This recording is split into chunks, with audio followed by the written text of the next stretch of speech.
Hi అండి. ఈరోజు దోశలు, ఇడ్లీ, రైస్ దీనిలో వేటిలోకైనా సరే చాలా టేస్టీగా ఉండే కరివేపాకు పచ్చడి చేద్దామని డిసైడ్ అయ్యాను. దానిలో కావాల్సిన పదార్థాలు ఒక 10 ఎండుమిర్చి, 5 స్పూన్ల ధనియాలు, ఒక హాఫ్ స్పూన్ జీలకర్ర, ఒక 5 వెల్లుల్లి రేఖలు వేసి పాన్ లో ఆయిల్ వేసి వాటిని బాగా ఎర్రగా వచ్చేంత వరకు వేయించుకోవాలి. పచ్చడికి కావాల్సిన పోపులన్నీ వేగేలోపు ఒక గుప్పెడు కరివేపాకు తీసుకుని ఒక 4 సార్లు కడిగి శుభ్రం చేసి పక్కన ఉంచుకోవాలి. పోపులు వేగాక పక్కకి తీసుకుని ఒక బౌల్లో పెట్టుకుని దానిలో కొంచెం చింతపండు యాడ్ చేసుకోవాలి.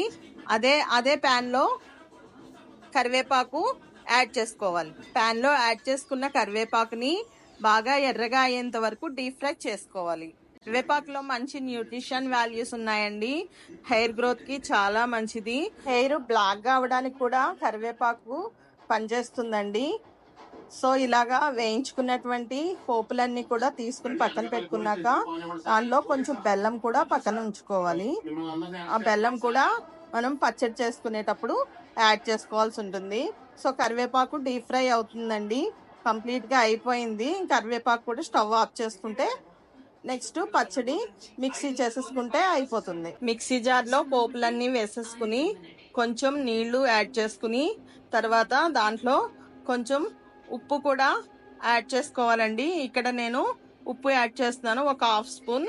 తర్వాత కరివేపాకు కూడా యాడ్ చేసుకుని మెత్తగా మిక్సీ చేసుకోవాలండి. ఇగో వీడియోలో చూపించిన విధంగా మిక్సీ చేసుకోవాలి. చివరిగా బెల్లం యాడ్ చేసుకుని మళ్ళీ మిక్సీ చేసుకోవాలండి. మిక్సీ చేసుకున్నటువంటి ఆ పచ్చడిని ఒక పాన్ లో ఆయిల్ వేసి ఆయిల్ మరిగిన తర్వాత ఇగో ఇక్కడ చూపించిన విధంగా కొంచెం ఆ పచ్చడిని మళ్ళీ ఉడికించుకోవాలి.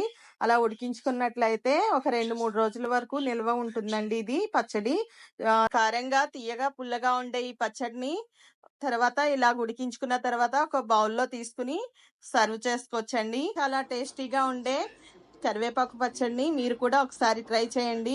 మరిన్ని వీడియోస్ కోసం నా మనీ వ్లాగ్స్ ఛానల్ని సబ్స్క్రైబ్ చేయండి, లైక్ చేయండి, షేర్ చేయండి.